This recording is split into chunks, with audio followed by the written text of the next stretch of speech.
Hello to our friends joining us via recording. Today we are covering lecture lesson number 12 about the spinal cord. Remember that unit number 4 only has 2 chapters in it, the spinal cord and special senses, but please try to wrap up the spinal cord chapter as soon as possible so you can start working ahead on the special senses. Lots of information about special senses. Give yourself plenty of time to get that done. To help us dive into the spinal cord here for lecture, we did some lab review.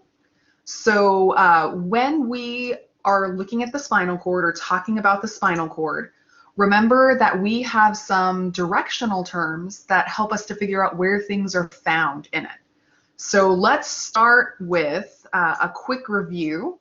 I'm underlining here our 3 directional terms. When I have that directional term, what would be a good way of describing what dorsal is, or where dorsal things are found? Oh, I got 2 votes. Dorsal, front or back? What do we think? Yeah, so dorsal is actually toward the back side, toward the back. The way I like to remember that is if you think about an animal like a dolphin or a shark with a dorsal fin, that's on their backside. It's literally the same word. So, oh nice, Kaylin thinks of Finding Dory. Yeah, so anything that has a dorsal fin will help you to remember on the backside. So dorsal things are things on the back, or I like how we're reviewing our other lab directional term, posterior. Then we've got that directional term lateral. When we talk about lateral, what direction is lateral? What would be that?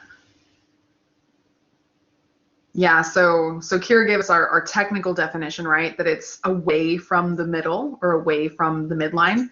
I might say, I'm going to say on the side. I'll make that as simple as possible. Yeah, on the side, away from the body. I love it. So something that tells you that lateral is not in the very middle, right? Medial is the opposite of. And then we've got this term ventral. Ventral is the opposite of dorsal.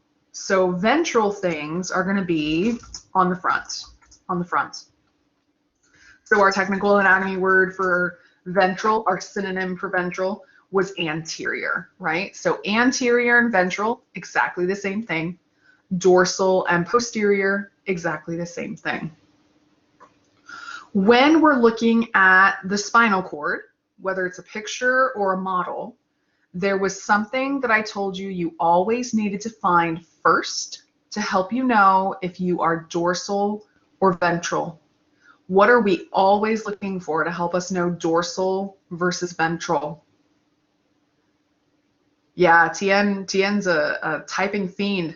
So when we are trying to figure out dorsal versus ventral, what we care about most is this structure called the dorsal root ganglion. The dorsal root ganglion. This is the structure that helps me to know front from back, because the dorsal root ganglion is only seen on the backside. It's only seen on the dorsal root. If you were to describe to me what the dorsal root ganglion looks like, what would be some easy words we could use to describe what this thing looks like? Yeah, I love it. Some kind of bump, a bulb, something that's enlarged, right? Yeah, so like a round thing. When we are looking at our spinal cord here, we can see the 2 dorsal root ganglia, one on each side. It's this big bump that we see back here. So the dorsal root ganglion, yeah, I like that. Audrey said it kind of looks like if a snake ate something. Yep, there's that something that it ate, right? That's the dorsal root ganglion. I love it. So dorsal root ganglion that we see on the back side. That tells me then that these horns back here, since they're on the same side as the dorsal root ganglion, these are going to be the dorsal horns, dorsal gray horns, or I'm just going to put dorsal horns, because they're on the same side, the dorsal side, that the dorsal root ganglion is on. By the way, it's called a dorsal root ganglion which means that the part that I see it on is the dorsal root. So here's a reminder for us. When we're talking about our nerves, our spinal nerves, remember that our spinal nerves start as roots. So the roots come and attach to the spinal cord. So this one in particular is my dorsal root on these two sides here. We also have on the front side our ventral roots that go and attach to the spinal cord. So ventral root and a ventral root. What we don't see on this picture, and we're really not going to talk about it a lot in lecture, it's mainly a lab thing, is after I make a spinal nerve, so you can see our spinal nerve, I'm adding a little orange over here for it. Remember that once I fuse those roots together to make a spinal nerve, pretty quickly, like right away, I actually branch them off from each other. So remember from lab, I didn't ask you to do this for our lecture labeling here, but it is something we need to know for lab. Yeah, these are things that are called a ramus. So the word ramus literally means branch. We make, here I'm going to label it here, the spinal nerve. So remember, we kind of think about it like a tree. So I've got my roots that are attached to the spinal cord. I make this trunk, that's a spinal nerve. And then almost right away, I split it into rami, into branches. So a posterior ramus or a dorsal ramus, and then my anterior ramus that goes to different sides of the body. So we've got our dorsal root on the back side of the spinal cord with its dorsal root ganglion, its bump. My dorsal root has some neurons in it that go into the dorsal horns, and we synapse with neurons there. Inside the spinal cord, though, I don't just have the dorsal horns, I also have a couple more horns.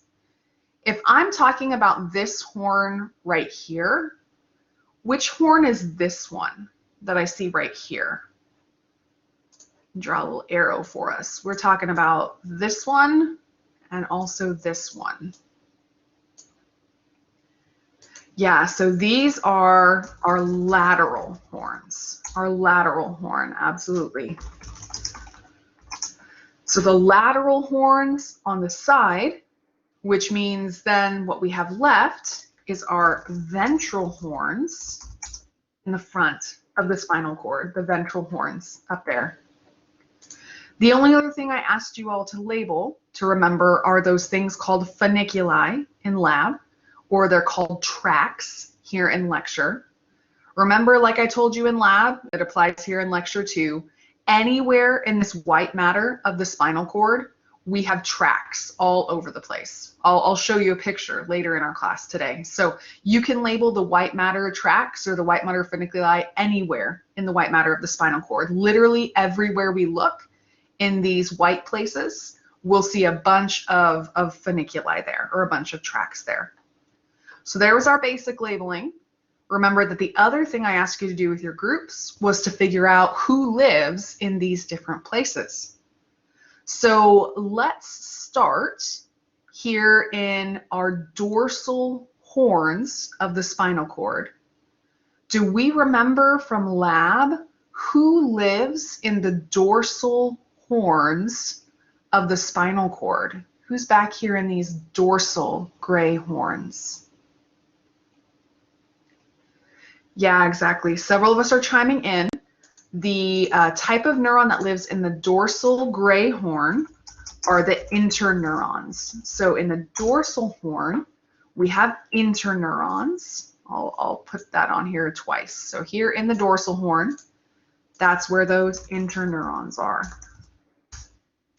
Hey, what if we're talking about the ventral horn up here? Who lives in the ventral horn? Yeah, so the ventral horn has some of my motor neurons. These motor neurons are called somatic motor neurons. I believe that's the terminology we used in lab. We called them somatic motor neurons. This somatic motor neurons labeling tells us that these control skeletal muscle. That's what somatic motor means. It means we're controlling, motor means we control something, and somatic means muscles of the body, which means our skeletal muscles. So somatic motor neurons, we find those in the ventral horn, or if we want to label them on our picture, here's where we find somatic motor neurons. We also have what are called autonomic motor neurons, though. Autonomic motor neurons. And this is a type of motor neuron that doesn't control skeletal muscles, it controls smooth muscles. Yeah, so Fansham's right. When we start talking about smooth muscle, controlling things like your GI tract, controlling the muscle in your lungs, for example, those kinds of things are done by motor neurons that live in the lateral horn, the lateral gray horn. That's where my autonomic neurons live, the ones that control smooth muscle. So we can also add a little tag for ourselves. This is where we'd find those autonomic motor neurons, and I'll label it over here as well. Yeah, so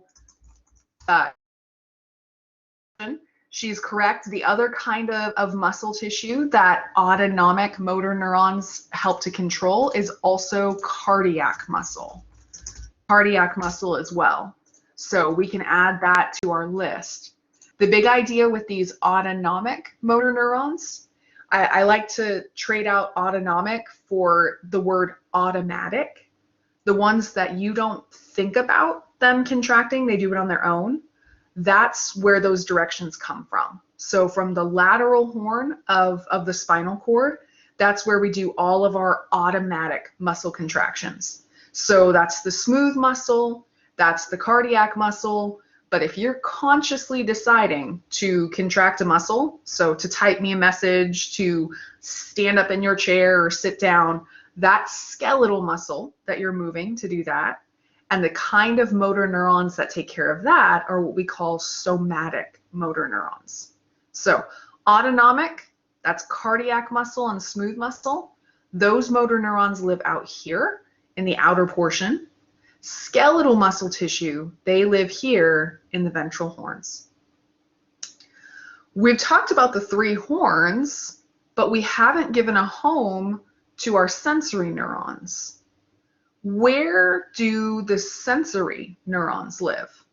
And we actually, hopefully I emphasize this enough in our lab stuff.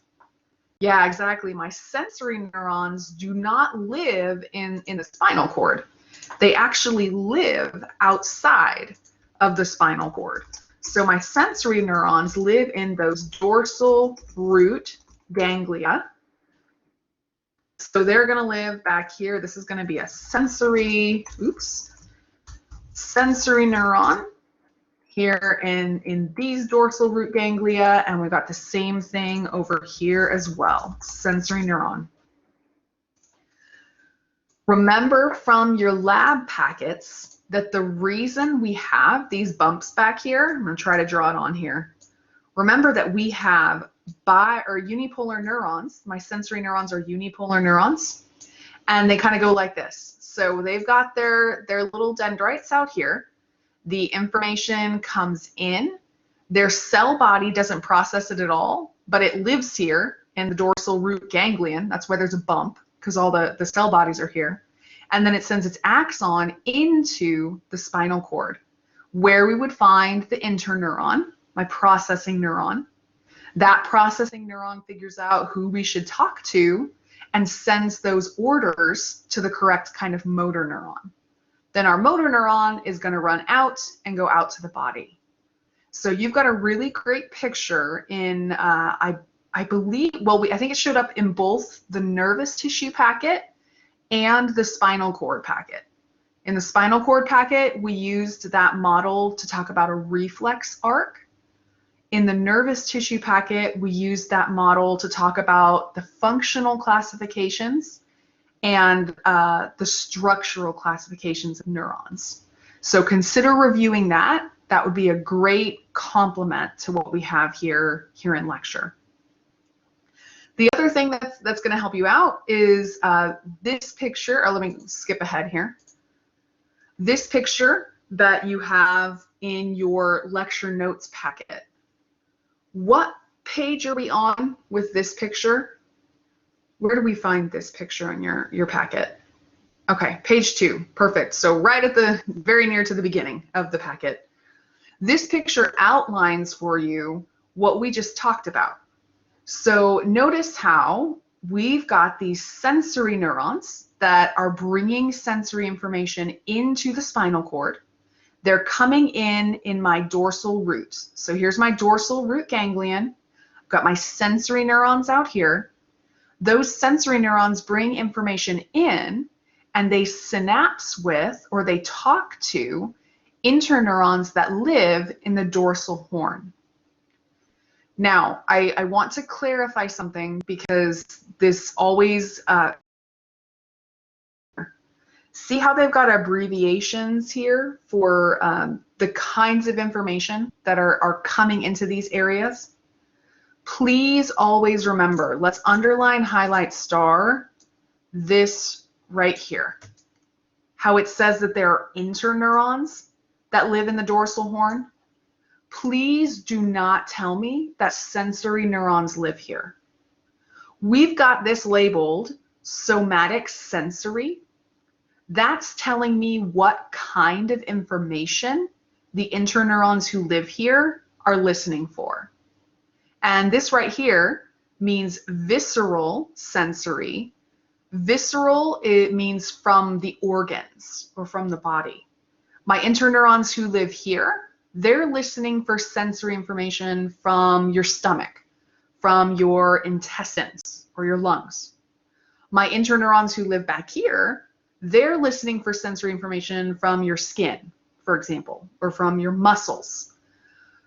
Both of all the neurons that live in these horns, though, all of these are interneurons. So let me type a note for us here. I'm going to put it next to those random labels. This is the kind of sensory info these interneurons receive. Please, like I mentioned, never tell me that it's sensory neurons back here. What I have back here are interneurons.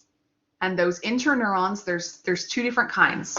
The kinds that are listening to your skin and your skeletal muscles and all that kind of stuff, and the kind that are listening to your organs, like I see here. When we talk to either of these kinds of interneurons, they will figure out the best way to respond. So, for example, if we got some sensory information from your intestines saying, or from your stomach, saying that it's full, we want to send some directions to the muscles of your intestines to tell them to start churning or to start mixing up. That's smooth muscle. So I'd take my interneurons that got information from the stomach, would talk to my motor neurons who take care of the kind of muscle that lives in the stomach. They would send their information out. Compare that to, I got some sensory information from my skin telling me that I'm touching a hot burner.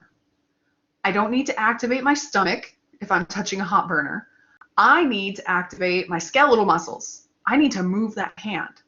So an interneuron who gets temperature information from your hand is going to send directions to a somatic motor neuron that can change the contraction of your skeletal muscle tissue. Everybody who lives back here, these are all my processing neurons. These are all interneurons. Which kind of motor neurons they activate is going to be based on what kind of information they get. And they're either going to activate motor neurons that take care of your organs, smooth muscle or cardiac muscle, or they're going to activate motor neurons that take care of your skeletal muscle tissue. Regardless of who we activate, whether it's an autonomic motor neuron or a somatic motor neuron, my motor neuron always leave in the ventral root. So remember from lab when we talked about how the ventral root of a spinal nerve has motor information. It has directions in it. That's what we see right here. The ventral root is where my somatic motor neurons leave, and also my visceral motor neurons, or my autonomic motor neurons. They leave through the ventral root to go out to. I need to pause for a moment, let you process a bit, and if you have any questions or thoughts about this, can you tell me how to help you? Help me help you in the chat.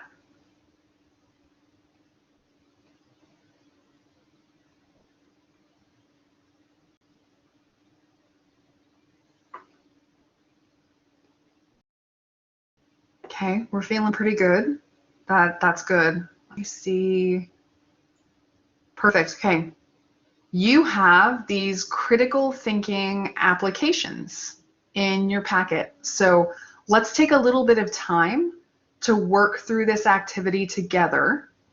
I'm going to kind of let you all guide me here. So I'm going to ask you some guiding questions, and we're going to see if we can figure out which of the horns would be most involved, because they have the neurons that help us do this thing. We're going to figure out what horn do these things. Let me figure out, let's start with this one. And we're going to start here kind of in the middle. So I'm pretty sure you have two columns. Mine looks really ugly. I apologize. We're going to start with this statement right here that says processing temperature sensations. When we were talking about our functional classifications of neurons, I told you that processing word, what kind of neurons do processing? What's the kind of neurons that process information? Yeah, exactly. So processing is one of those tip-off words that we're talking about interneurons. We're talking about interneurons because we're processing. My processing and predicting, that's the kind of stuff that interneurons do. Now, in particular, what I'm processing with these interneurons are temperature sensations. Temperature sensations. This is something that would come from your skin, for example, or this is what we might call a somatic sense. It's not information that's coming from an organ. So this is a somatic sensation. We're touching a hot burner. We detect that. My interneurons, who process somatic sensory information, where do they live? Which horn of the spinal cord has interneurons who process information from your skin? Yeah, exactly. Those neurons live in the dorsal horn, the dorsal horn. You're an interneuron and you process somatic sensory information. You live in the dorsal horn. Hey, I've got another statement right here that uses that word processing. So we're processing again. This time, what we're processing is information from our information from our organs. Do we remember what the fancy word was when we talked about information that comes from organs?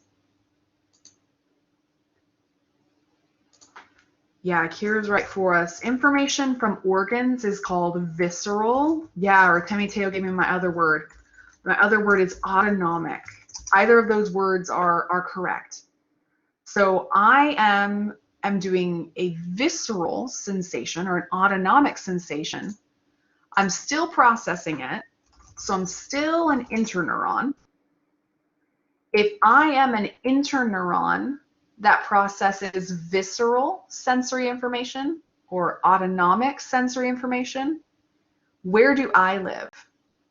An interneuron who does autonomic or visceral sensory information. Yeah, exactly. I can't trick you all. Doesn't matter which kind of sensory information I'm processing, whether it's autonomic or whether it's somatic. All of my interneurons live in the dorsal horn. Always, 100% of the time. If I'm asking you a question where interneurons is the answer, that's always the dorsal horn. That's where they all live. They live in different parts, different neighborhoods, if you will, but they all live in the dorsal horn. Hey, let's go to our next thing here. Our next one here in the middle talks about moving your fingers. If we're talking about moving your fingers, we're making something happen. So this is going to be, if we're making something happen, that is a motor neuron. If I'm specifically talking about making your fingers move, what kind of muscle do we have in our fingers? If we're making those fingers move. So moving tells me motor. Motor neuron. Yeah, exactly. And when we are talking about the fingers, when we talk about the fingers tell me that we're talking about skeletal muscle. Skeletal muscle. So when we talk about a motor neuron that controls skeletal muscle tissue, which horn did we find that kind of neuron living in? A motor neuron that does skeletal muscle tissue. Motor neuron for skeletal muscle. Yeah, exactly. That's going to be a job of the ventral horn. The ventral horn. When we're talking about skeletal muscle tissue and making it move, my motor neurons that do that live in the ventral horn. When I'm talking about heart rate, I'm talking about contracting a different kind of muscle tissue. What's the kind of muscle tissue in your heart? Not a trick question. What kind of muscle tissue do we have in the heart? Who lives there? Yeah, so the heart is where we're going to find cardiac muscle. Hopefully this isn't too yellow. Well, that worked pretty well. When I'm talking about setting my heart rate, I'm talking about telling my cardiac muscle how to contract. Again, that's going to be a motor neuron. So when we're basically telling our cardiac muscle to contract, setting our heart rate, that's what we're doing, contracting cardiac muscle. This is a motor neuron who takes care of cardiac muscle. Where does this motor neuron live? If it takes care of cardiac muscle, where does that one live? Yeah, this is an example of a motor neuron that would live in the lateral horn. The lateral horn, where we've got what we call those autonomic motor neurons. So here, I'll put that terminology above it. This is an autonomic motor neuron. It lives in the lateral horn because it's causing the contraction of cardiac muscle. Hey, if we go down to our statement right here, we've got another example of an autonomic motor function. When we talk about your blood pressure, this is caused by the type of muscle tissue that lives inside your blood vessels. What kind of muscle tissue lives in your blood vessels?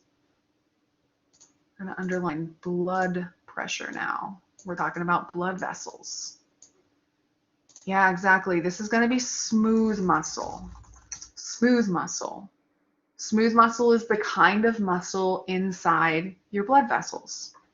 And again, we're talking about regulating our blood pressure. So we've got this word regulating.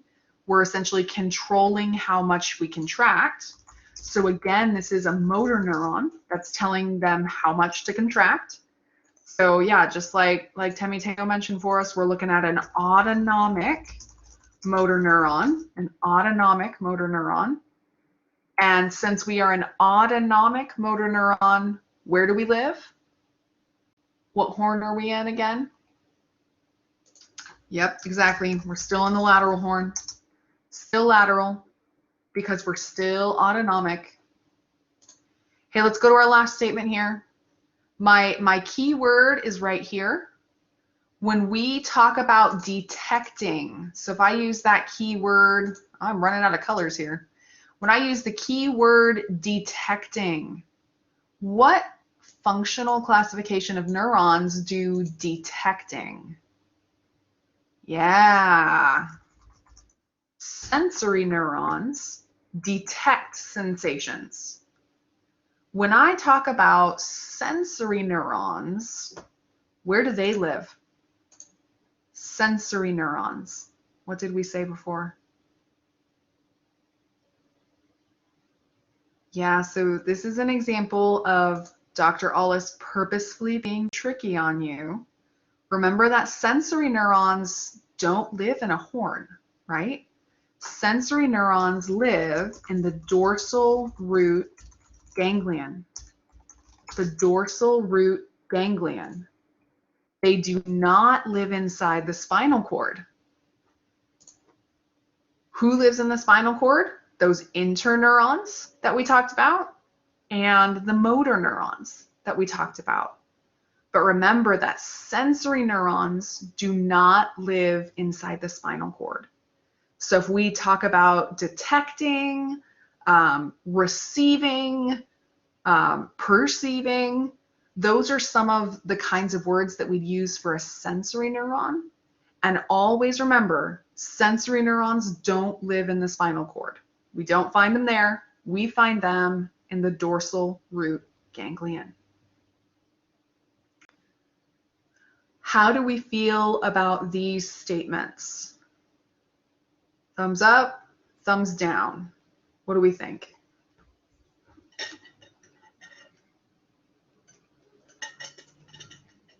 I'm gonna be honest, it makes me so happy, all the colors on this slide. I just feel like that. Okay, so Kaylin asked if we can repeat one more time all the ones that are in the spinal cord. Yeah, so the ones in the spinal cord, there's two big picture classifications for them. First option is you're an interneuron, you're a processor. Doesn't matter if you are processing information from the skin or kind of the muscles, or if you're processing information from the organs. If you're an interneuron and you process, you live in the dorsal horn. The other kind of neuron that lives in the spinal cord, motor neurons. If you control skeletal muscle, if you're what we call a somatic motor neuron, you live in the ventral horn, the front part of the spinal cord. If you're a motor neuron who controls smooth muscle or who controls cardiac muscle, you live in the lateral horn. So motor neurons and interneurons. Those are the two types of neurons that live in the spinal cord. Sensory neurons, never ever tell me they live in the spinal cord, because they don't. They live on the outside. They're not cool enough to live in the spinal cord. Yeah, no, you're good, Kaylin. I love that, Tian. Is that like a wizard? You got this, you're a whiz on this. I love that. That's a great emoji. That's perfect. All right, so let's talk about some of the neurons that do and don't live in the spinal cord. So remember when we were talking about from lab, when we were talking about reflexes, we talked about how reflexes, let me go to a picture that's a little closer to what we saw in lab.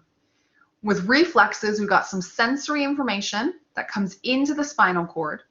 We process it in the spinal cord, and then we predict our response. We send that information out.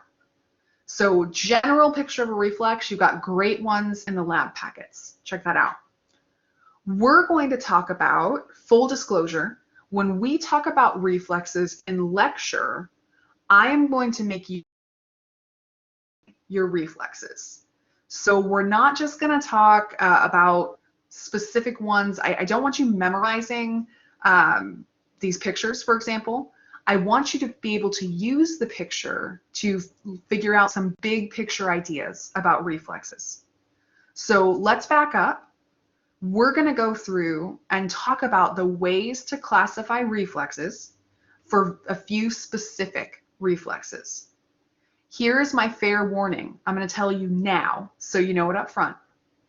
When you take exam number 4, I'm going to give you a picture of a reflex that you have not seen before. It's not going to be one of these reflexes that we talk about in class today. I'm going to ask you to classify it in the way that we're going to classify it today. So for example, I'm going to ask you to tell me, is it monosynaptic or polysynaptic? I'm going to ask you, I'm trying to think, if it's cranial or spinal. I'm going to ask you to classify reflexes using the picture. Yeah, Kaylin said, of course you are. Oh yeah, of course I am. This is Dr. Aldis, right? As we go through and talk about the specific things about these reflexes in class today, don't just write down the answer to the questions that you have in your notes packet. Also write down hints for yourself to help you figure out how did we come up with this information. Because that is going to be more helpful for you for that question on the exam if you know how we got to that information. So keep track of, as we're talking about our reflexes here, not only write down the ways that we describe them, but also write down how we figured those things out. All right, let's start with the simplest way to classify our reflexes.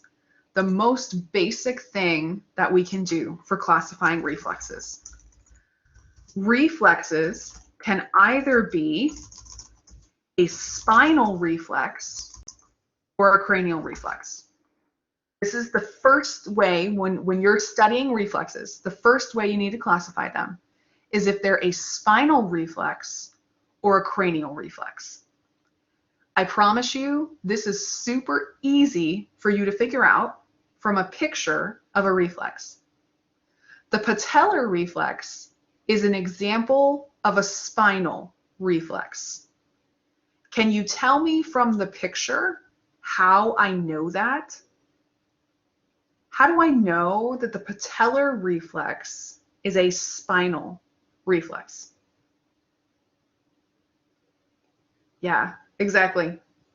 When I look at my picture, besides just because I'm smart and you all are smart too, we just know things, right? The way I can tell in this picture that this is a spinal reflex is this right here. I've got a beautiful little cross section of the spinal cord in my picture of this reflex. If you look at a reflex and you see the spinal cord, you know that it's a spinal reflex. I'm going to show you a cranial reflex later. You may not know where the reflex actually is in the body, but you'll know that you don't see a spinal cord. So if we see a spinal cord, this is a spinal reflex. If we do not see a spinal cord, automatically it's a cranial reflex. That's simple enough. First way to classify our reflexes: spinal reflex or cranial reflex. This particular one, the patellar reflex, the one that we use to kick our doctor, this is a spinal reflex because I see the spinal cord. That's our first way that we classify them. The second way that we classify them is whether they are what we call monosynaptic or whether they are polysynaptic. Monosynaptic or polysynaptic. Hey, for these words, when we're talking about classifying them this way, our tip-off of what we're looking for is the second part of their name. What does this part that I underlined, what does this look like? And not a trick question, I promise. Yeah, so this looks like that term that we used in our neuron chapter, right? The synapse. Remember that a synapse is a place where two neurons come together to talk to each other. So Monosynaptic. Monosynaptic literally means one synapse. Mono means one synapse. Polysynaptic literally means many synapses. Polysynaptic, many synapses. When you look at a picture of a reflex, like the patellar reflex, for you to figure out if it's monosynaptic or polysynaptic, you are looking for the number of places where neurons synapse, or where they meet. So I'm starting up here with my sensory neuron. My sensory neuron is taking information into the spinal cord, and it synapses right here where it meets with a motor neuron that goes out to the body. I have one synapse, just one right here. My sensory neuron synapsed with, or it talked directly to, my motor neuron. When I have a monosynaptic reflex, there's only one place where neurons are talking to each other. Almost all of the reflexes that we look at are polysynaptic, meaning you're going to see at least two synapses.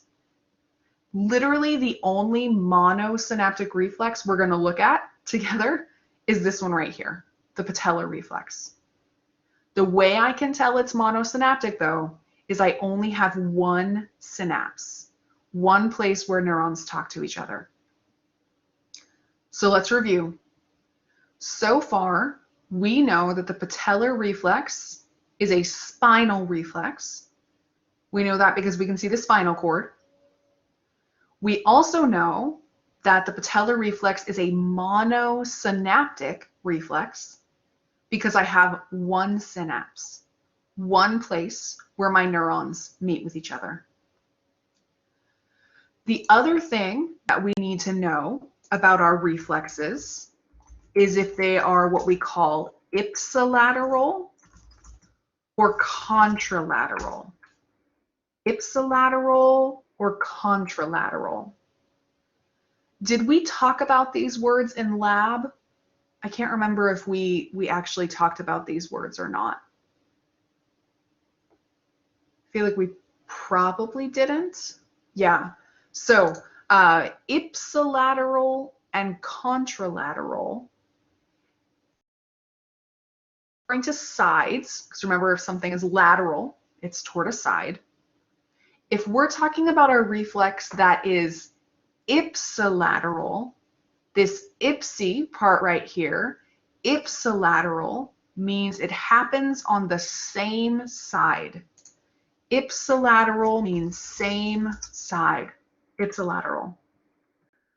Contralateral is the opposite side. If someone is contrarian, they're going against you, right? They're opposite. Ipsilateral reflexes, the side of the spinal cord that the sensory information comes in is the same side that the motor information goes out. Ipsilateral, same side. Contralateral is when we have sensory information that goes in one side and motor information that goes out on the other side. It may not be the only motor information that goes out. With a contralateral reflex, the thing to keep in mind is we might have a response on both sides, but the emphasis is the fact that information came in one side and I do something on the other side. Ipsilateral, same side. Contralateral, opposite sides.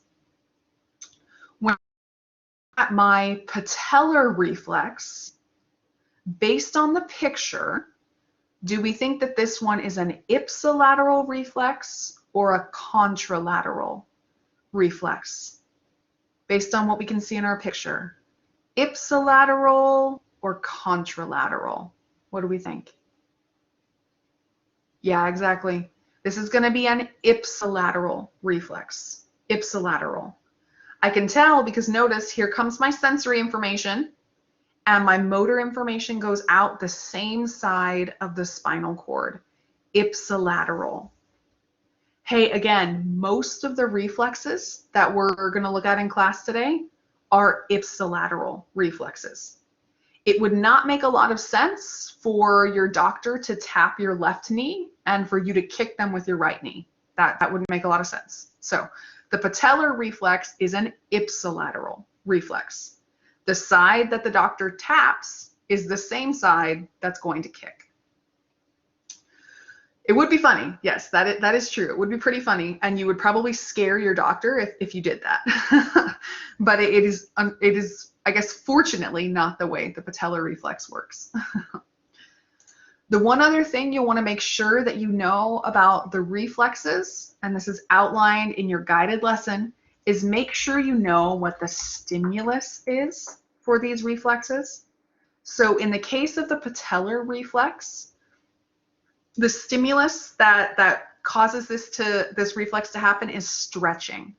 So when the doctor uses to tap on your patellar tendon, what actually happens is this muscle, so rectus femoris and some of our other anterior thigh muscles, they get pulled on. That's detected as stretching. That stretch information goes into the spinal cord and goes straight to the motor neurons who cause this muscle and the attached tendon to contract.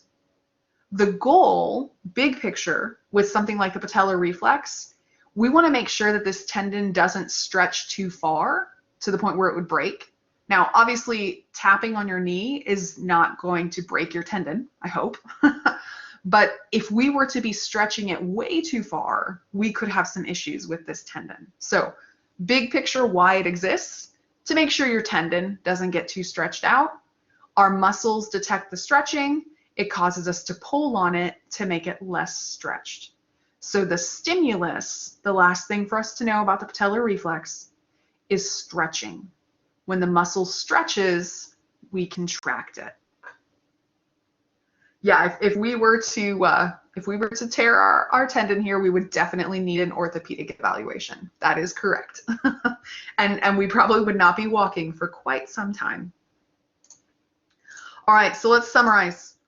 Patellar reflex is a spinal reflex, because I can see the spinal cord. It is a monosynaptic reflex, because there is one synapse where my neurons connect with each other. And it is an ipsilateral reflex, because the side that the sensory information came in is the same side that the motor information came out. Here's my classifications of this reflex. Also make sure that you know that the patellar reflex has a stimulus of stretching, and this is what causes you to kick your knee when we tap on it, the patellar reflex. My next reflex is called the Flexor Withdrawal Reflex, and its name tells us what we're going to do. The Flexor Withdrawal Reflex is a reflex that allows us to withdraw or to move our hand when we touch something hot. So I would not advise you to play with a candle. If you do play with a candle, you will trip this reflex because the stimulus in the flexor withdrawal reflex is we have a very high temperature. So a very high temperature is going to activate pain receptors. I think we've talked about this in class before. If you receive any kind of stimulus that's too strong, so heat is great, burning is too much heat, that registers as pain. So the flexor withdrawal reflex, my stimulus is pain. When I have some pain on my hands, on my finger, that sensory information is sent through my sensory neuron. My sensory neuron comes here into the spinal cord. Hey, since I am going into the spinal cord, what word do I use about this reflex? If we're processing the information in the spinal cord.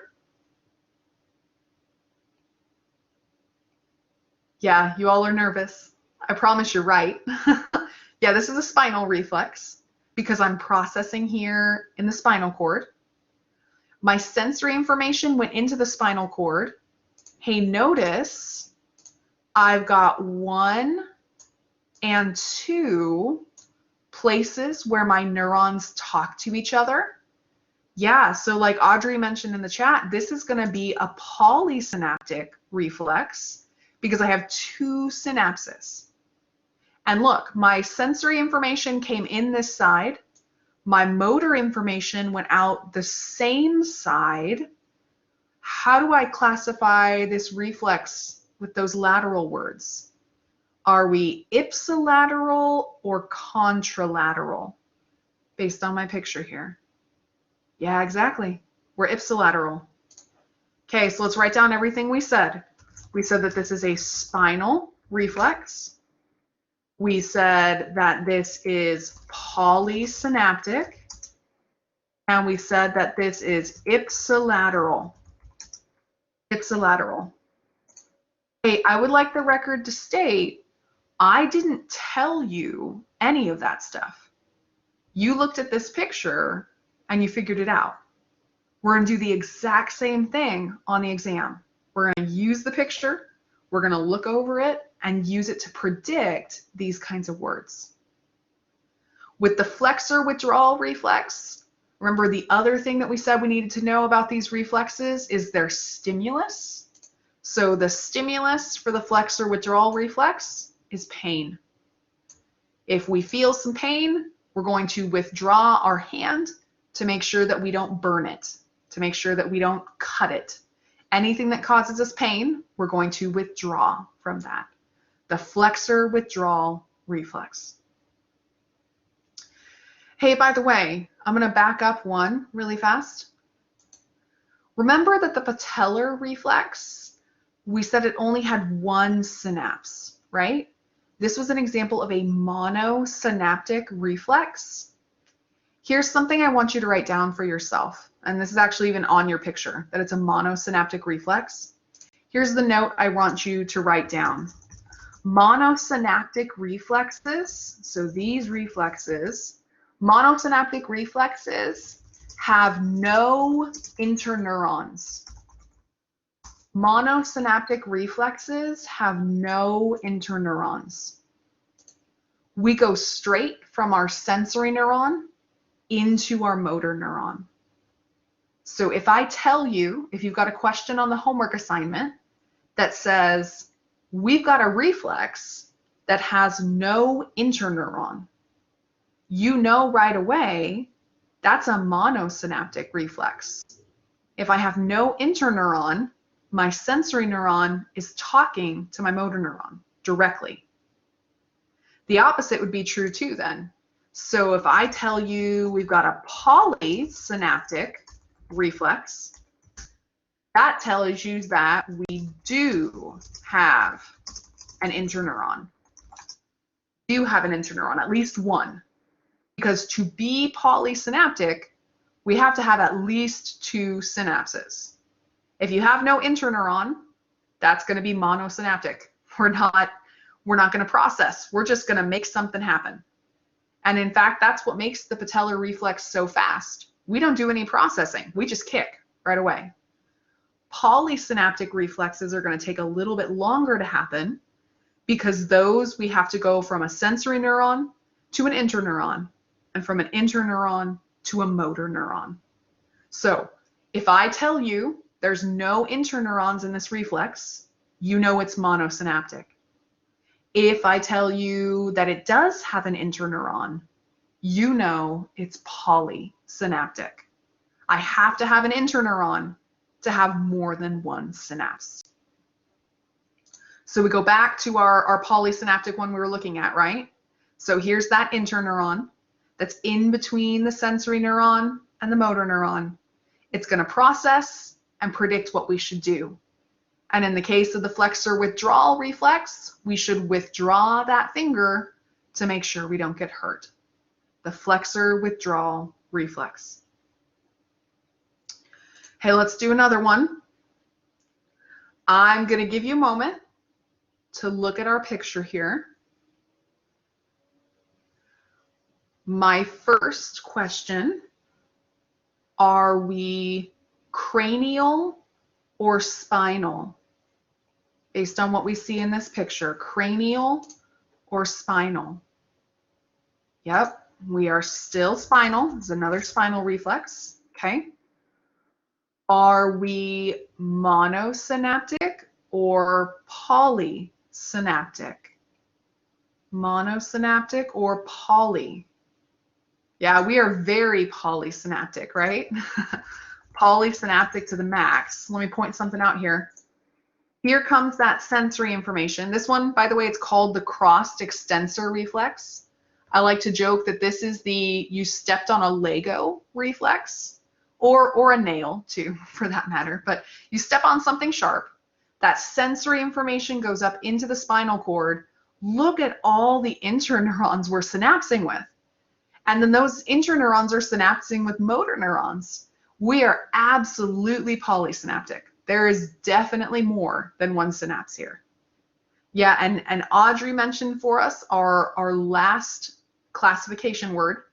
This is an example of a contralateral reflex. Because notice, not only do I respond on the same side where I detected that information, I also respond on the opposite side. Because see, think about this. If you're going to lift up one foot because you're stepping on something, you better hope that other foot's going down for you. Otherwise, not only are you stepping on a Lego, now you're falling on that Lego. And like, there's very few things that are worse than stepping on a Lego, but falling on one would absolutely be worse. So if I'm going to lift up one foot, that other foot better catch me, otherwise I'm going to fall. The crossed extensor reflex allows us to respond on both sides. One side lifts up your foot, one side puts the foot down so that we don't fall over, but we also don't stand on the sharp thing.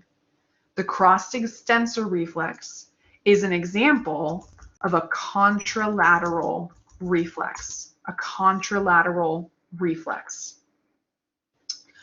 For the crossed extensor reflex, this is going to be another one with a stimulus of pain. Technically what we're detecting, so let me put a note on here. Technically the pain that you're detecting in the crossed extensor reflex is a lot of stretching. Or excuse me, not stretching, a lot of pressure. Let me redo that. A lot of pressure. When you stand on top of something, that puts pressure on your foot. If we're putting too much pressure on it because your body weight's coming down on it, that's going to register as pain. So the crossed extensor reflex, along with the flexor withdrawal reflex, these are examples of reflexes with a stimulus of pain. We're hurting. When it won't hurt, it's just pressure. Yeah, it's just a whole lot of pressure. Enough pressure to hurt. Exactly, stimulus of pain. My last reflex that we're going to look at here is what we call the blinking reflex. Before we talk about this reflex, let's look at its name. When we talk about the blinking reflex, not a trick question, what do you think it makes you do? What do you think the blinking reflex causes you to do? Yeah, exactly. See, you all thought that reflexes were hard, right? And then we got one called the blinking reflex that causes us to blink. It is that simple. I love it. Okay, the blinking reflex, when we look at this picture of the blinking reflex, we are looking at the eye. When we talk about the blinking reflex, my stimulus is when something touches the eyeball. And I always talk with students about how this looks suspiciously like a makeup brush, right? So any of my ladies here in class, if you've ever gotten a makeup brush that touches your cornea, yeah, or a mascara wand, yeah, they're all equally bad, right? Or for any of my gentlemen here in class too, if we get an eyelash that falls into the eye, really doesn't matter. All of these things trip what's called your blinking reflex. So the stimulus for this reflex is touch on the cornea. This, by the way, is why some people can't wear contacts. If their blinking reflex is really sensitive, if something is constantly touching the cornea, no contact for them. Yeah, because like Kaylin mentioned, many tears. If we trip this reflex really bad, many tears involved. So stimulus is something touching the cornea. Notice with this, my sensory neuron is actually inside of my cranial nerves. So I've got cranial nerves that are detecting touch information from my cornea. The motor neurons that control the blinking of the eye itself with one of those eyeball muscles we learned, remember orbicularis oculi, that circle around the eyes, that's controlled by nerves like cranial nerve number 7. So cranial nerve number 7 opens up and closes orbicularis oculi, the facial nerve. Cranial nerve number 5, the trigeminal nerve, is what collects that information from the cornea. Cranial nerves, like you're studying for lab, they're involved in detecting the stimuli for the blinking reflex. Now, when I look at this picture, here's my sensory neuron. It's bringing information up here where it synapses with a neuron. Here's one synapse. That neuron synapses with another neuron. What classification am I going to use? Mono or poly for synaptic on this one? Yeah, we are polysynaptic. Polysynaptic, there is more than one synapse. When I look at this picture, I promise this isn't a trick question. Do you see a spinal cord in this picture? I promise it's not a trick question. Yeah, no. If you're going to see a spinal cord, you will know you're seeing a spinal cord, right? We may have no idea what we're looking at. Like, I'm going to be honest with you. I probably can't tell you exactly where we're looking at. I suspect we're in the pons. This looks to me like the pons, but we could be partially in the medulla. Honestly, I don't care that you tell me exactly where it is, except that you know this is not what the spinal cord looks like. So this is not a spinal reflex because this is not what the spinal cord looks like. This is an example for us of a cranial reflex. A cranial reflex. We are somewhere in the brain stem. We're not in the spinal cord. I don't see that gray matter and that white matter. So this is a cranial reflex. The other way I know it's cranial, by the way, is the fact that we're using cranial nerves to detect this sensory information. I used cranial nerves. I'm not in the spinal cord. Those are both tip-offs for me that this is a cranial reflex. One more classification that we need to do with this: ipsilateral or contralateral. What do we think? Ipsilateral or contralateral, based on my picture? Ooh, we're divided. So check it out. Here comes my sensory information coming in this side. We synapse. My motor information goes out the same side. The blinking reflex itself, the reflex, is ipsilateral. Technically the only side that has to respond, and I say has to in like a physiology sense, like you have no choice, you must respond. Technically, only one side has to respond. Now, I have a lot of students that ask me, well, like when you're outside and dust blows into your eyes, both of your eyes will close. That's true. But the only one that's closing because of a reflex is the eye that actually got dust in it. The other one will close a split second later because it realizes, oh my gosh, there's dust in the air. This eye got some of that dust. Not me too. So when we're talking about causing your eyes to slam shut because something touched them, that only happens on a reflex level on the same side. You might choose to do it on the other side too. That's fair game. But on a reflex level, where this is an ipsilateral reflex. The one side that the sensory information came in is the same side that the motor information came out. Yeah, so Fanchen is mentioning, like, if we were doing, we talked about visual reflexes, we were talking about lab stuff. That's a separate, would be a separate loop compared to the blinking reflex. So that would be its own thing. If you see something coming at you that makes you close your eyes, that's going to be different from this blinking reflex, because the stimulus on this one is touch. A visual reflex would be its own deal. But yeah, that one would be more likely to probably be contralateral. If something's flying at me, I probably want both of my eyes to close in response to it. All right, we started this discussion with me warning you that you were going to get a reflex you'd never seen before. And we freaked out at least a little bit because we're like, oh my gosh, why do we have to do this? Now that we've walked through these reflexes though, how do we feel about the prospect of having to make those predictions on a reflex on the exam? A reflex we've never seen before.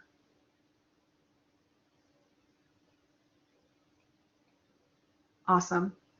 Getting several thumbs up. That's perfect. So again, when we're going through and we're studying this stuff, if you can, maybe print out the pictures again and practice just looking at the pictures to get those context clues for what kind of reflex we're looking at. The other thing you can do, Google Images is my friend in anatomy. So go into Google Images and do a search for Monosynaptic Reflex, or do a search for Polysynaptic Reflex or Ipsilateral Reflex. Look at some of those pictures that pop up to see if you can find the clues that keep showing up in each of those pictures to tell you what those reflexes look like. So this is just a practice thing. It's a lot like lab, right? Where we just have to keep looking and looking and looking. So look at these 4 reflexes we talked about, and also look for other reflexes that would help you identify these things. When we talked about the spinal reflexes, that was what was going on in the gray matter of the spinal cord. We're going to switch gears now, and instead of talking about the reflexes that were in the gray matter of the spinal cord, now we're going to talk about those funiculi, to put it in our lab word, right? Funiculi, or what I'm going to call them here in lecture is the tracts. Now this picture, think about this kind of like a kid's art project, where if this was a piece of paper and we've got blue paint and red paint, if you folded those 2 halves of the paper together, what you would see is like this space right here, it's not actually empty. Those red tracts are over here. Or like this space right here where it looks empty, there's blue tracts here. These blue tracts are representing sensory tracts in the spinal cord. So these are places where groups of axons, the message sending part of neurons, these are the places in the spinal cord where sensory information is being sent. These red ones that I see over here, these are the places in the spinal cord where motor information is being sent. So directions to make things happen. So again, imagine, for the sake of helping you really understand, imagine that this white space here, there's red over here. All of these open spaces we've got filled in. Both sides of the spinal cord have sensory tracts and they have motor tracts. So there's no space in the white matter that doesn't have tracts inside of it. And it's just going to be a difference. Is it sensory or motor? We're going to talk about these sensory tracts and these motor tracts. Let's start with our sensory tracts. So let's talk big picture about sensory tracts. So sensory tracts. When we talk about sensory tracts, we would call these ascending tracts. Ascending tracts. We call them ascending tracts because literally information is being sent up the spinal cord. I am not going to ask you to memorize the name the lateral spinothalamic tract and know that that does temperature and pain, and the anterior spinothalamic tract, and that does crude touch and pressure. I'm not going to ask you to know their specific names because their specific names are intense, and I don't care that you know that. What I do care that you know is you see this intense name and you can predict some information from its name to help you understand it. So this is called the Spinothalamic Tract. When we talk about the Spinothalamic Tract, its name has two structures in it. Let's start with this spino part. What does spino sound a lot like? Promise it's not a trick question. Yeah, exactly. Sounds like the spine. Yeah, so the spino part of the name of this tract refers to the spinal cord. The spinal cord. Hey, what about this thalamic part of its name? Any guesses what this is referring to? Thalamic? Yeah, exactly. It's referring to the thalamus. Hey, where in the body is the thalamus? Where do I find the thalamus?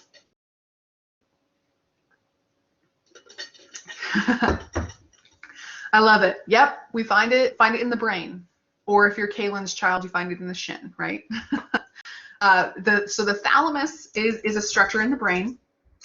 And we got the spinal cord with the spinal part. Hey, so check this out. We're talking about a tract that starts in the spinal cord and goes to the brain. It starts in the spinal cord and goes to the brain. See how we go from lower to higher? This is an ascending tract.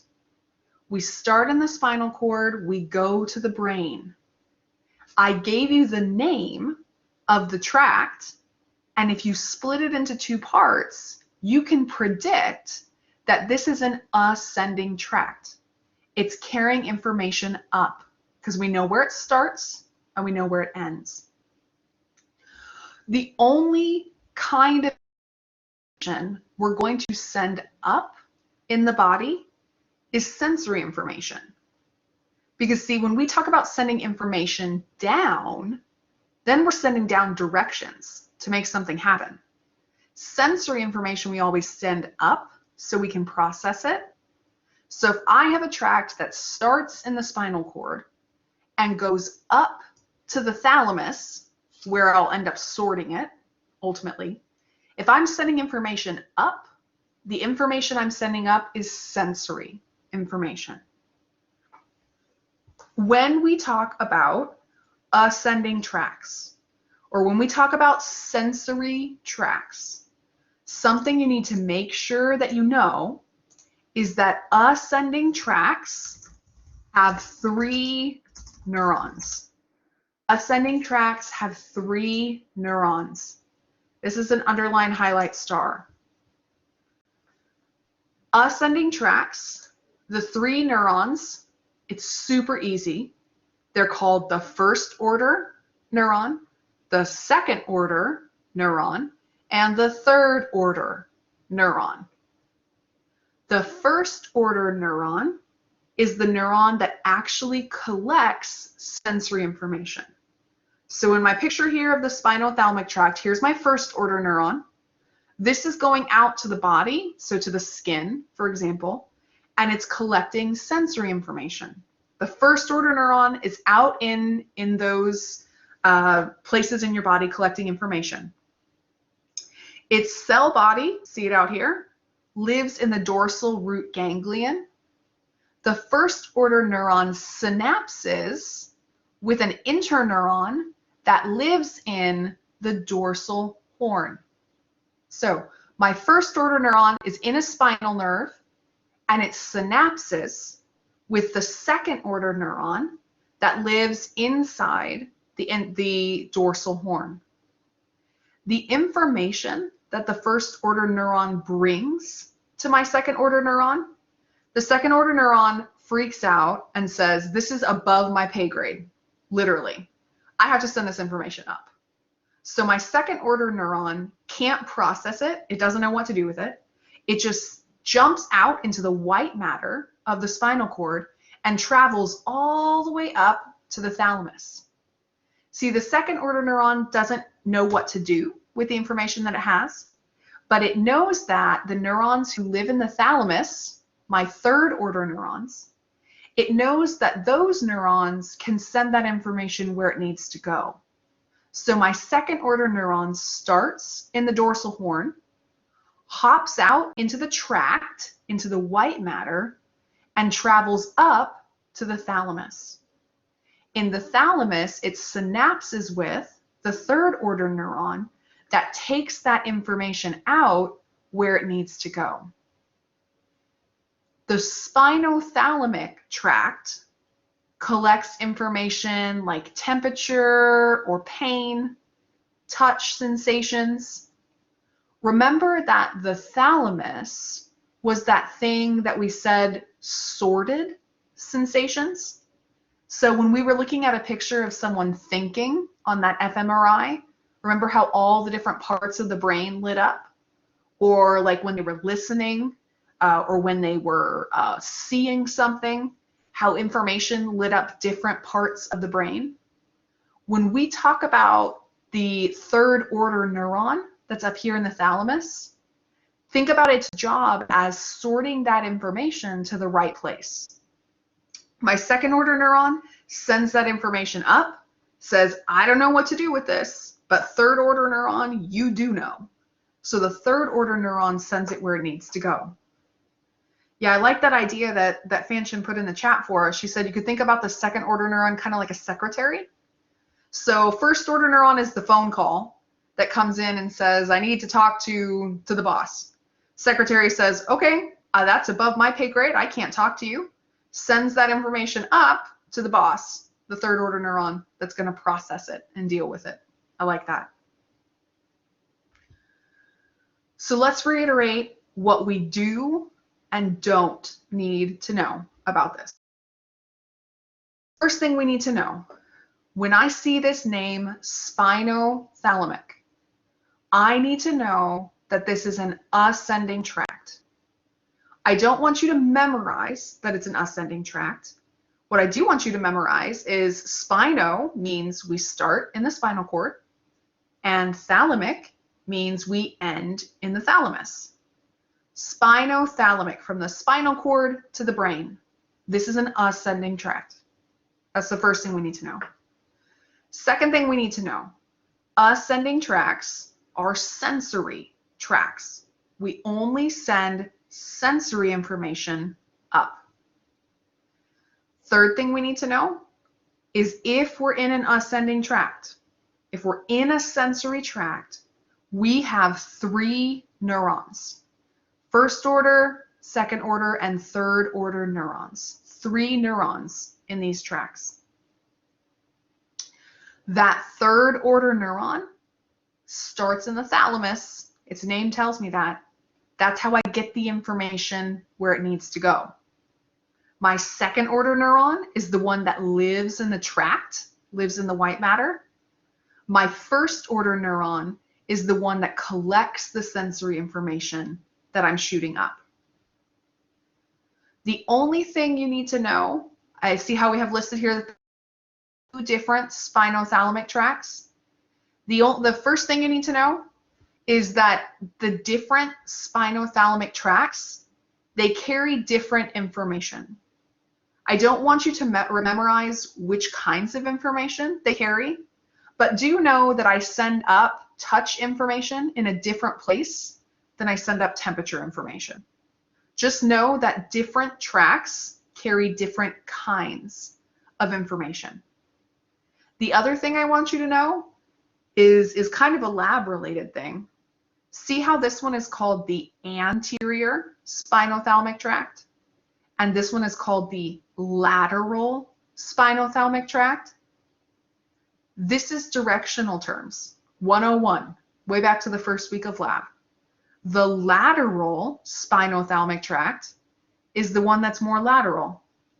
The anterior spinothalamic tract is the one that's more anterior. So the location in the spinal cord, the particular tract that I'm using to send information up, I send different information in different places. The location, or if you want to think about the lane of the highway that you're in, that's going to dictate what kind of information you are. So again, don't memorize the specific kinds of information that these two tracts transport, but do know that they transport different kinds of information. Fanchen asked an excellent question. She asked if the third order neuron will always be in the thalamus. That is correct. When we're talking about ascending tracts, our third order neuron is always in the thalamus. And that's actually an excellent segue for us, because check this out. This is called the spinocerebellar tract.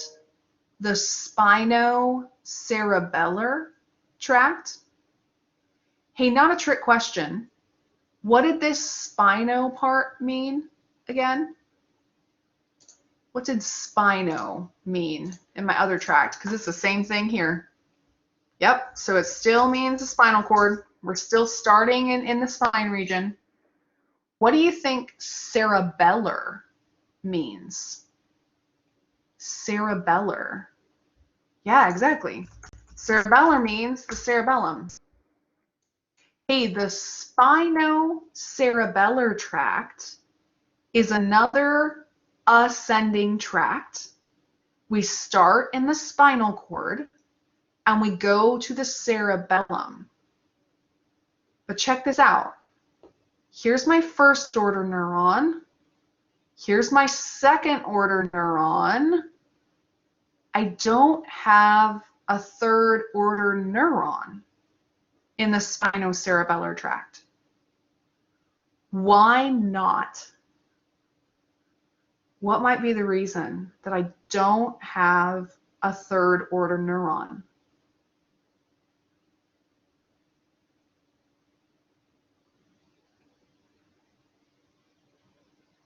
Well, so the monosynaptic word, that's for reflexes.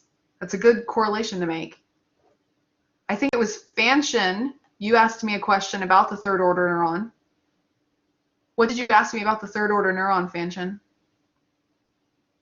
Because that's our key here. Everyone's like frantically scrolling through the chat, right? Yeah, exactly. Our third order neuron is always in the thalamus. The spinocerebellar tract ends in the cerebellum. It doesn't make it to the thalamus. Since it doesn't make it to the thalamus, I never meet a third order neuron.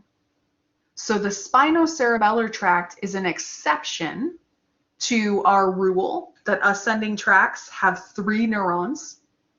Pretty much every other ascending tract is going to have first order, second order, and third order neurons.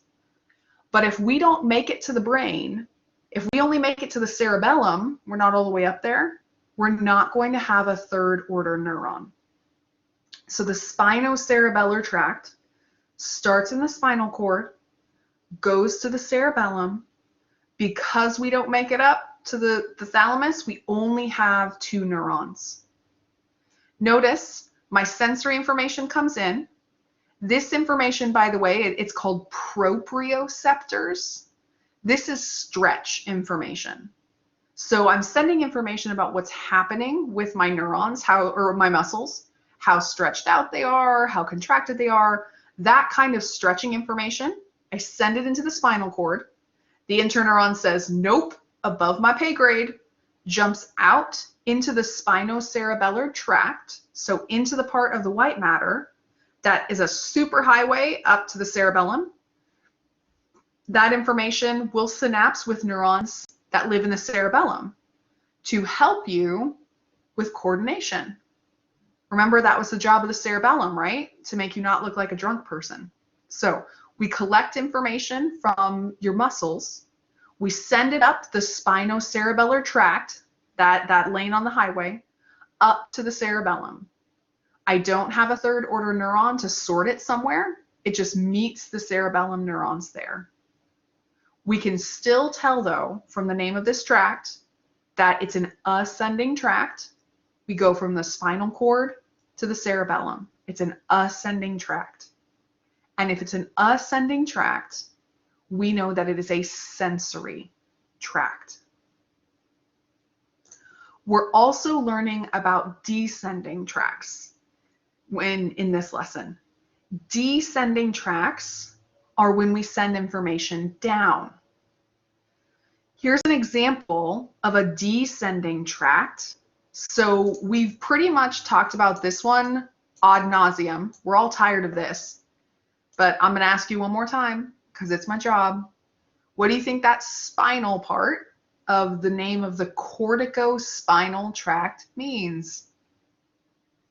Yep, we're still talking about that spine, right? So we're still talking about spinal cord, okay? This one is new though, this cortico part. Cortico refers to what we call the cerebral cortex. The cerebral cortex. That was the outside of the cerebrum, the gray matter of the cerebrum. Corticospinal means I start in the cerebral cortex and I send my information down into the spinal cord. Corticospinal, from the brain to the spinal cord. If I go from the brain to the spinal cord, that is a descending tract.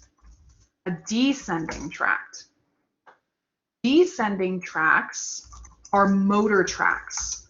Motor tracts, meaning they're carrying directions down to the body to make things happen. When we talk about descending tracts, or when we talk about motor tracts, these pathways, these tracts only have two neurons. Only two neurons. The neurons that they have are called an upper motor neuron and upper motor neuron. When my upper motor neuron is found in the brain, so up here in the cerebral cortex, we would call this a direct motor pathway. A direct motor pathway, when your first neuron lives in the cerebrum, so I should add a note about that. It lives in the cerebral cortex. It's a direct motor pathway.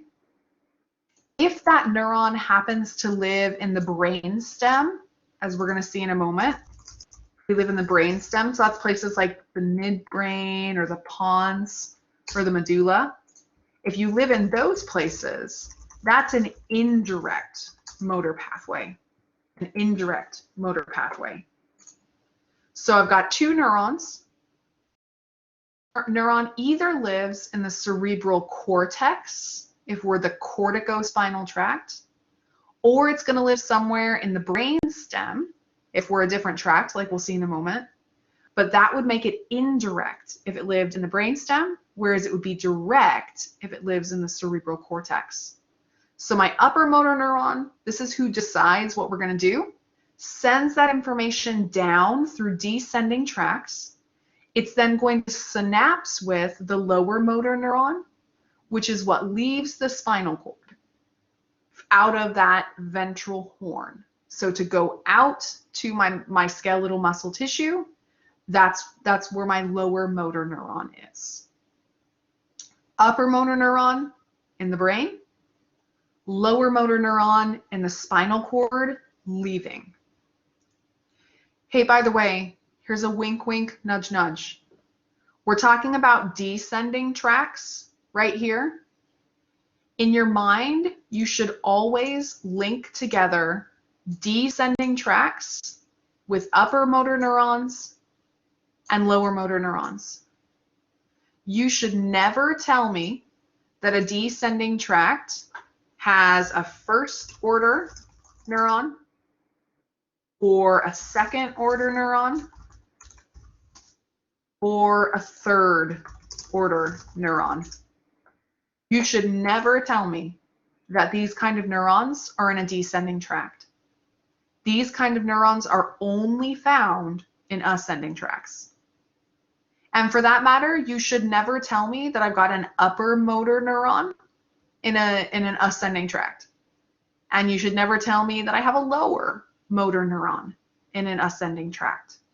These two types of tracts have different names for their neurons. So when you're doing your homework assignment and you've got some true-false questions about ascending tracts or descending tracts, I promise some of those questions are as simple as, I just told you there's a first-order neuron in a descending tract. No. First-order neurons are only in ascending tracts. Or I told you there's an upper motor neuron in an ascending tract. Not so much. That's false because it's a definition problem. So make sure we know which kind of tracts these neurons live inside of. Corticospinal, from the cerebrocortex into the spinal cord. Let's compare that to what we call the vestibulospinal. Vestibulospinal refers to a part of the brainstem that collects information from the vestibule. This was a lab term, actually, the vestibule. Remember that this was the part of your ear that collected balance information. Balance information. So balance information is sent into your brainstem. Again, we may not know what exactly we're looking at here, but we know that we're not looking at the pretty cerebrum. We know we must be somewhere in the brainstem. If I start in the brainstem and I send my information down from the brainstem, this is what we call an indirect motor pathway. An indirect motor pathway. Because I start in the brainstem, not the pretty cerebral cortex. It's still a descending tract because the brainstem is higher than the spinal cord. Big picture, if you're trying to predict ascending or descending, here's your key right here. Look for where the spinal part is. If the spinal part is at the end, that's a descending tract because the spinal cord is lower. If the spinal part is at the beginning, that's going to be an ascending tract because the information is starting lower and going higher. I am fairly certain your minds are blown. I've talked way too much. I need to pause for a moment and let you think of some questions or some thoughts that you have.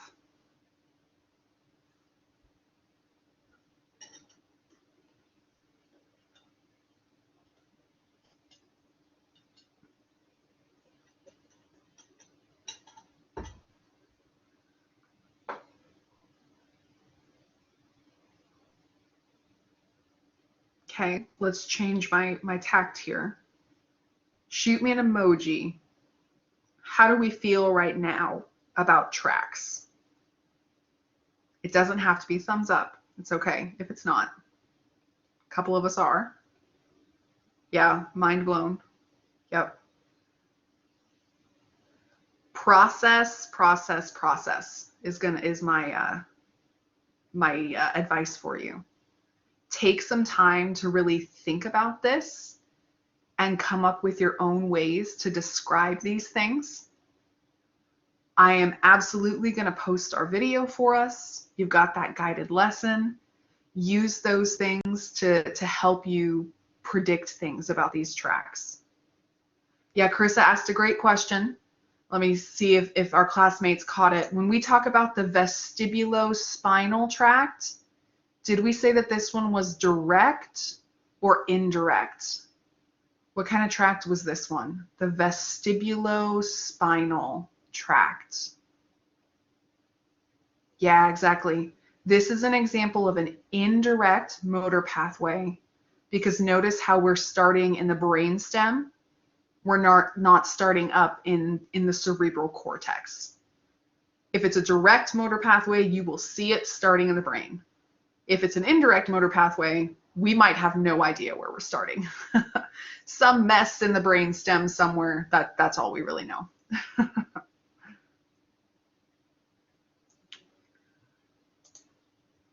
All right, I am probably going to call that a day, because I don't want to rush through this next part about ALS. So we're gonna call this good.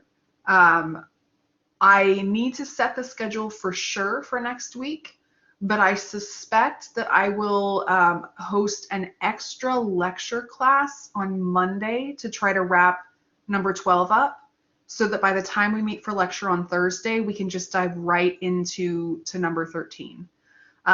I suspect we will be having class sessions, always optional for the record, but I suspect we'll be having class sessions most days next week, since we have the big lab exam coming up. So be watching for that schedule. I'll try to get it posted tomorrow for you, and I'll make sure that our Sunday announcement says that as well. So I have student hours tomorrow. Feel free to stop by with questions from 1 to 2:30. As always, feel free to email. And again, we will wrap this up next week and dive into lesson 13. Have a great afternoon.